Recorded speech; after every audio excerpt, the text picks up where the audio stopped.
uygarlık, diğer adıyla medeniyet, bir ülke veya toplumun maddi ve manevi varlıklarının, düşünce, sanat, bilim ve teknoloji ürünlerinin tamamını ifade eder.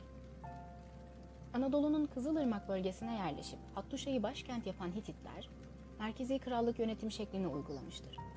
Aynı zamanda Panku adı verilen meclise sahip kral, kararlarını bu meclise dayanarak alırdı. Bu sayede Hititler Anadolu'da ilk meşruti yönetimi kullanmışlardır. Gelişmiş kanunlara sahip olan Hititler, kanunlarını aile hukuku, ceza hukuku, borçlar hukuku gibi dallara ayırmıştır. Çivi yazısı ve hieroglif yani resimli yazı kullanmış ve anal adı verilen yıllıklarla tarih yazıcılığını başlatmışlardır.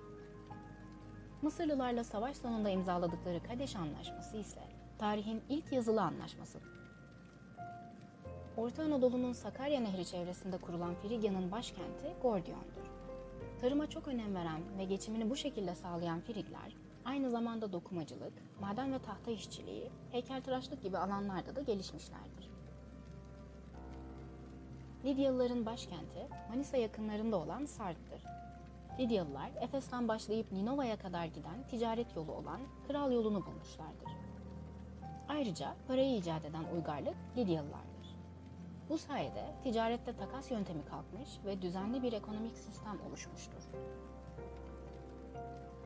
Başkentleri günümüzde İzmir'de bulunan Efes olan İyonlar, varlıklarını Batı Anadolu'da sürdürmüşlerdir.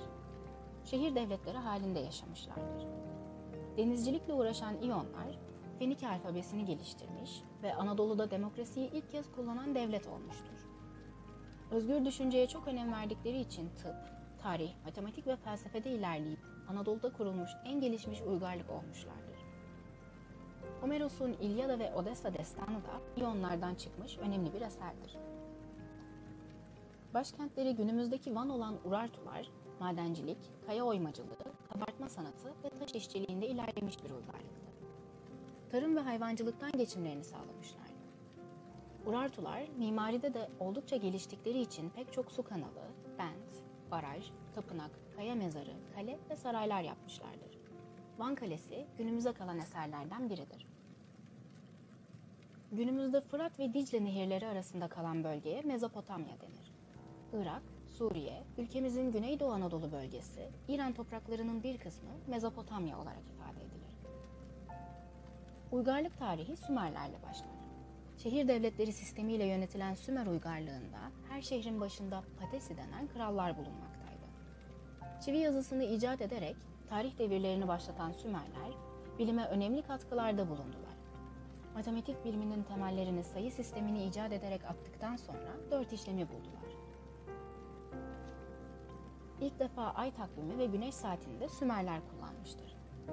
Zigurat adı verilen tapınakları rasathane görevi de gördüğü için astronomide de ilerlemişlerdir.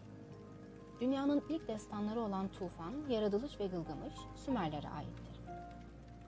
Ayrıca tarihte yazılı kanunları ilk kez Sümer kralı Urugatina yapmıştır. Peki Gılgamış destanının Sümerce nasıl söylendiğini bilmek ister misiniz? Enlil lugar kurkur ra abba dingir dingir reneke inim miginanita ningir shudra bike enesur Meslim lugalkis ki inim istaran nataes ganberaki bana biru. Orta Mezopotamya'da kurulan Babil uygarlığı, tarihte ilk anayasayı yazan kralları Hammurabi ile tanınır. Astronomi ve tıp alanında ilerlemiş olan Babiller, Babil şehri, asma bahçeleri ve Babil Kulesi ile de ün kazanmıştır. Yukarı Mezopotamya'da kurulan Asur uygarlığının başkenti Ninova'dır. Ticarette gelişmiş oldukları için Anadolu'ya yaptıkları ticaret sayesinde Anadolu halkına çivi yazısını öğreterek onların da tarih devirlerinin başlamasını sağlamışlardır. Aynı zamanda tarihte ilk kütüphaneyi kuran uygarlık Asurlulardır. Ülkemiz asırlardır pek çok uygarlığa ev sahipliği yapmıştır. Bu nedenle sahip olduğu yüzlerce tarihi eserin yanında doğal güzellikleri de oldukça fazladır. Bu güzel varlıklarımızı korumak ve gelecek nesillerin de görmesini sağlamak hepimizin görevidir.